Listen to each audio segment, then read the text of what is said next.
y a un paradoxe avec la réception de la poésie aujourd'hui, puisque c'est quelque chose qui est à la fois très populaire, les gens s'écrivent des poèmes à la Saint-Valentin, il y a des enfants qui disent des poèmes à la fête des mères ou qui apprennent de la poésie lors de leurs premiers apprentissages, mais en même temps la poésie semble très élitiste. L'Université de Lausanne est l'initiatrice du printemps de la poésie. C'est assez curieux d'avoir une université qui lance un festival sur toute la Suisse, et en même temps c'est tout à fait normal. Il y a beaucoup de gens qui s'occupent de poésie à l'université, notamment à l'Université de Lausanne, en français, en anglais. Il y a des sections de cinéma, il y a des sections de philosophie aussi qui parlent de poésie.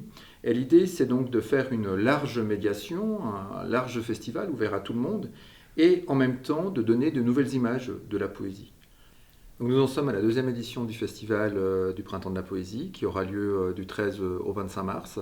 C'est un festival sur toute la Suisse avec plus de 60 événements qui se déroulera aussi bien dans les théâtres que dans les universités ou dans des cafés littéraires. Ce festival participe à l'enseignement de la poésie, c'est-à-dire qu'au lieu de donner des exemples visuels ou des exemples par des livres, nous pouvons envoyer les étudiants voir le festival et découvrir une nouvelle définition de la poésie. Du côté de l'université, les sections se dynamisent ensemble. Par exemple, il y a la section d'anglais avec un grand poète anglais qui vient cette année, Simon Armitage.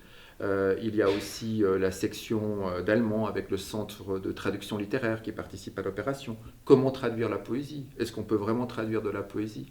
Et il y a la section de philosophie, puisque nous allons recevoir des grands philosophes français qui parlent de poésie, Alain Badiou, au théâtre de Vidy, le dimanche 19 mars.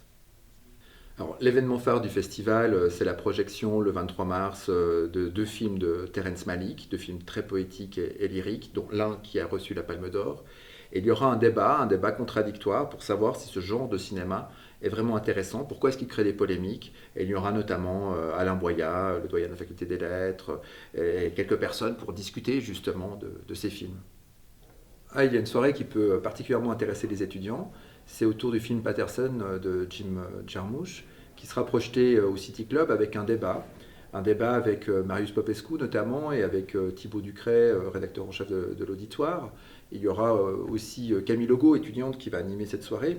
Et c'est une soirée sur la figure du poète. Est-ce qu'on peut être poète simplement en écrivant des petits textes, en songeant à des textes au quotidien, sans forcément vouloir publier un livre, sans forcément chercher une gloire littéraire, mais d'avoir une poésie au quotidien. Qu'est-ce que la poésie au quotidien, au fond? Et donc ça, c'est un événement assez festif, dans un cinéma extrêmement agréable, avec l'occasion aussi de discuter avec des poètes, des étudiants, et de boire quelques verres.